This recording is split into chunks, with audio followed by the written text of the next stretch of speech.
Hey, Sean, good afternoon. Good afternoon, Adam. How are you? Good, thanks. You're doing well. I guess I just wanted to, when you revealed what Josh was going through with his family and his grandmother last night on the Zoom call, it all kind of hit us and added some, perspective to what he'd done. I don't know if you can rank it or what's your take for looking at the film maybe a day after to play through something like that and see him deliver the kind of performance he did. What does it mean to you? What does it mean to your team?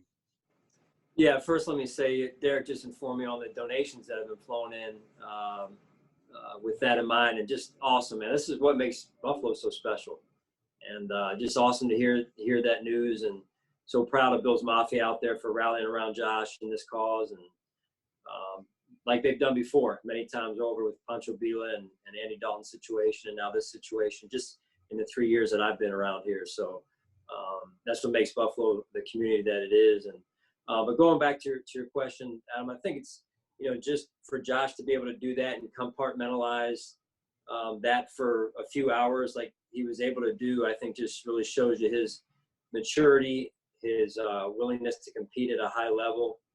To compete, number one, to compete at a high level, wanted to be around his teammates. Again, it's the guy we know, really. Is that I mean, as personal as that is, and everyone grieves in a different way and deals with that situation, is that a sign of his growth over the time he's been here, do you think? Well, I mean, look, it's these things are tough. This is the first time I've been around Josh when a situation like this has come up. So I honestly can't say that's a part of his growth, but just really, I think to be able to, go through life experiences and still do your job, that takes, especially in a situation like this, that takes a lot of just a lot of guts, a lot of just mental fortitude, and just toughness, really. I mean, you're not going out there to. He's got guys running at him, and he's got to execute at a high level, or the narrative is different, right? If he's not at his best, so I think it just takes an elite performer to be able to do that. Appreciate that, Sean. Thank you. Sure. Hey, Sean, Dan Fates up in Rochester. Adam took my two main questions that were really good, but how did the team respond? Obviously, nobody knew about it, but when the team found out the news, you talked to Josh, before team meetings, mood in the locker room, pregame, how did the team react? Yeah, so it wasn't. We didn't announce it to the team before the game. It was my correspondence was with Brian Dable and then to Josh the night before the game, and we just left it at that.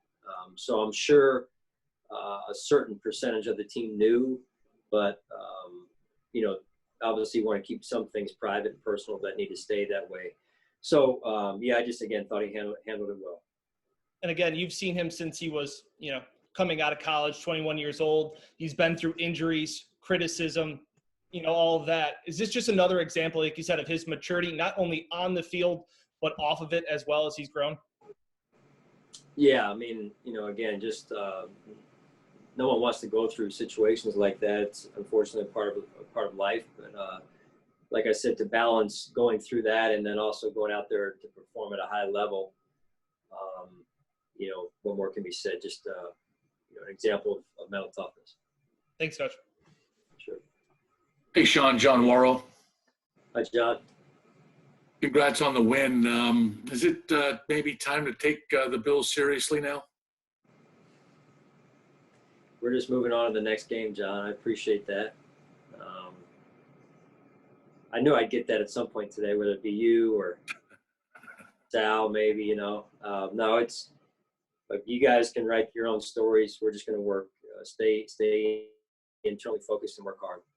More specifically on a player, with Jerry Hughes, he's been around the ball early in the season, and then now things are just paying off.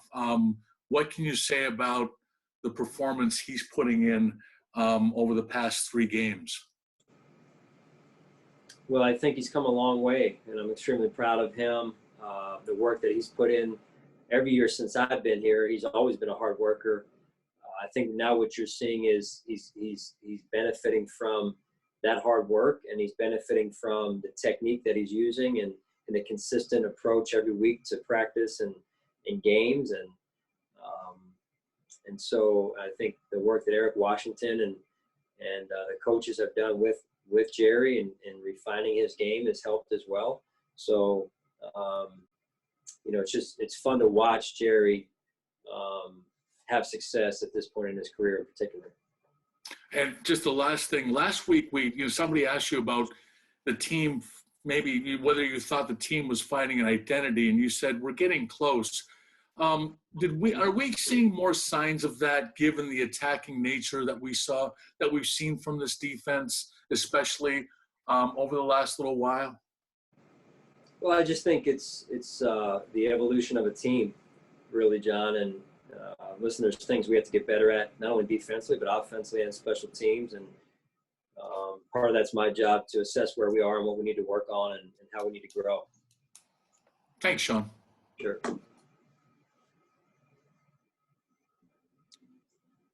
Hey, Sean, I guess just some Monday clerical stuff. Can you give us any injury updates? Yeah, to the best of my knowledge so far, I mean, most of the injuries that occurred yesterday are day-to-day type injuries. So nothing new really overall on the injury front. I asked you big picture last week at this time about your offensive line. And then, of course, as you discussed after the game last night, you had some more issues there. I guess just a big picture about your offensive line and the versatility with another game of them having to deal with that, what your just your impressions of that unit has been. Well, I think they're resilient. They're highly competitive guys to start off, Tim, but yet it's interesting. They have formed this kind of pack mentality there, and while competing with one another, they're a nice bond of brothers, if you will. And so that's fun to watch. It's good to have, and I just loved yesterday when some of those guys unfortunately did go down. Their replacement, who was jogging on the field, was coming to check on them first, as opposed to, just being a competitor. You go out there, you're buckling up. Hey, it's my chance. I'm going to get in that huddle. But they had the wherewithal to go over and love for their teammate to check on their teammate first that was hurt, and I think that says a lot about the guys. What's the obviously you're expected to go out there and play regardless of your position, wherever you've practiced during the week. But when there is a shuffle like that, what is your concern as a head coach as you watch the next series or that series, maybe when a player comes out, of having to kind of translate what your job should be to what it is now, because now I'm on the other side of the line, or I'm moving from tackle to guard? I'm being very general, but what are you looking at? Or do you just leave that up to Bobby and to Brian to kind of monitor that? Yeah, I mean, I'll monitor it as well. Just keep my eye on it. But I've got a lot of confidence in our guys. Thanks, Sean. Sure. Hey, Sean, Mike Catalana. All the years you've coached defense, I'm sure there was a time 400 yards, 34 points, you would have looked at it as maybe not your best. But yesterday, I thought the defense, outside of Josh and the offense, won the game for you. Have you had to sort of change the way you look at what success is? This modern NFL with such an emphasis on offense and scoring, it's so difficult to get the 3 and outs and stop teams. And you got the turnovers yesterday, which flipped the whole game. Have you had to sort of adjust what success is? I don't know. I still have pretty high standards for our team and our defense in this case. I think the biggest thing is evolving with the times and not being afraid to think outside the box as we go through a season in particular. It's one thing to sit down after the season and say, hey, where are we? But certainly during the season to try and stay current with what's going on as well. Okay, thank you. Sure. Hey, Sean, it's Kim Jones. Can you hear me okay? Yep, I got you, Kim. Thank you. I wanted to ask you about 2 guys quickly, if I may. I thought Andre Roberts in that first kickoff return yesterday just set you guys up so nicely, and I can think of some other instances this season he's done that. I never talk about him. That's on me. But I wanted to ask about his contributions. And the second one would be, did Tremaine Edmonds look a lot like Tremaine Edmonds yesterday? Yes to both. Andre, first and foremost, he gave us a huge spark early in the game, and he's done that on a consistent basis this season, Kim. And one of our captains for good reason, one of the true leaders on our football team, and a guy I really count on. And he got us off to a great start. And then the impact is felt because teams aren't wanting to kick to him either. So we get the ball at the 25-yard line there sometimes. And so anyway, I thought he got us off to a great start. And Tremaine, I thought had a good solid game yesterday, and I think he's getting back to being himself, to your point. Thank you. Hey, Sean, you talk about Josh, what he went through this past weekend. I'm working on a story with Mario right now, and I know he mentioned to me last year when he lost his brother, you and Brandon reached out to him. Just what can you say about his mental toughness? Because I know that the year anniversary came up of when his brother passed away, and just what has he meant to this team, tied with Jerry for the lead in sacks. Can you just speak to what he's been able to do since coming here to Buffalo for you guys? Yeah, I mean, when you go back and look at his story, Heather, where he's come from and how resilient he's had to be with his career, and then losing his brother, just the life experiences that different people go through. In this case, Mario, I think it's really refined him as a young man into who he is. I have an incredible amount of trust. We have an incredible amount of trust in him, and then he works extremely hard, and he's a great teammate. Here's a guy that was on Washington's practice squad when Brandon and our personnel department found him years ago, and now look at what he's been able to do with his career. And so just extremely proud of him, and he brings all of that DNA and that character to our football team. And I know when moments get tough, we can count on Mario. Thanks, Sean. Appreciate it. Yeah, for sure. Hey, Sean. I know you mentioned yesterday, if the fans had been there, he would have gotten that true game day atmosphere, but it still kind of had that playoff feel, right? Going up against, one of the best teams in the league. What do those games do for your team as you head into these important months of the year, to have a game like that and to feel what that's like, even though the stadium was empty? Yeah, as you said, Matt, we wanted to have our fans there, and some great games we've been able to have at home and that's the part we missed, but we can't control that. And we know they're watching from home and on their TV, so we certainly appreciate that, and we love them for it. But just overall, I think it was a great atmosphere, great energy in the stadium. It was back and forth, and our guys just kept plugging away. And I thought they took the right mindset into the game to begin with, even the week of practice, and then that carried through in the game and all the way through the game. I mean, they're a tough out just in terms of you got to play 4 quarters or for however long it takes. And I think our guys did that and embraced that mentality all the way through the game. You've been through a few of these stretch runs now with this group and some of these guys. What do you hope?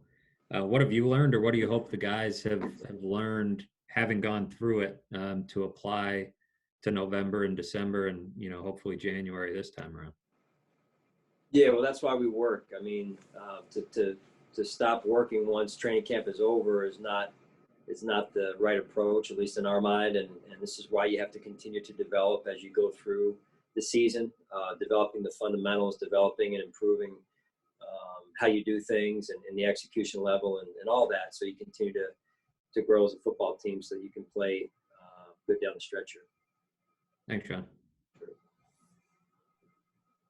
Coach, good afternoon. Mookie Harkins, 1-4 Sports 1080. How you doing? Good, Mookie. How are you? I'm good. Yesterday, we talk about complimentary football at its best yesterday. I mean, the offense was clicking. Andre Roberts definitely set the tone. I know you was real pumped for him to get out and set the tone with that 60-yard kickoff return. And the defense just flashed like it was last year.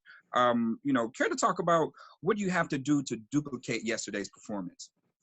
Well, I think we got to come back with a chip on our shoulder this week and put a good week of practice in and have great clarity around how we're going to go about game planning and the game plan and the expectation level.